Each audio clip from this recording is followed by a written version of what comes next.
We are the great Streptococcus pyogenes. You may have heard of us. Or you may not have. We are the cause of strep throat and scarlet fever.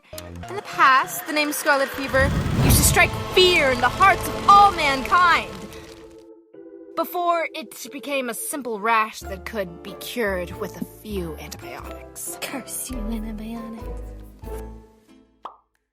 Historically, scarlet fever resulted in 15 to 20% mortality rates.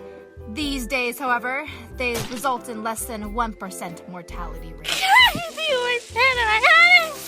The difference between scarlet fever and strep throat is that we, Streptococcus pyogenes, infect the throat in strep throat, and we infect the skin in scarlet fever. We chill in bears or chains only. Because we're social. And each of us is 0.6 to 1 micrometer in diameter. Except for Frank. He's more like 2 micrometers. Hey! We wage war on the pharynx, skin, and rectum. Symptoms of these two diseases include a red rash that feels rough, like sandpaper, and scarlet fever, and swollen, spotted lymph nodes, resulting in painful swallowing and strep throat. Fever, headaches, nausea, and vomiting are common symptoms in these diseases as well. What's that I hear? How is scarlet fever and strep throat diagnosed, you asked? Doctors will perform an exam that checks the well-being of your throat, tonsils, and tongue. They will also look for enlarged lymph nodes and will examine the rash. Now, we mostly target children. 5 to 15 is the preferred age group, but really, anyone can be prone to getting this disease.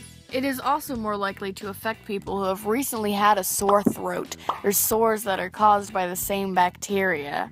Those at greatest risk of scarlet fever are people who live in overcrowded environments, children over 3 years old, and people who live in close contact with an infectious individual. We spread via coughing, sneezing, sharing food or drinks, and touching things that come in contact with your nose, mouth, and eyes. Outbreaks of strep throat and scarlet fever usually occur during the late fall, winter, and early spring, because that is the time when children are in close contact at school. Treatment for scarlet fever and strep throat usually means taking antibiotics.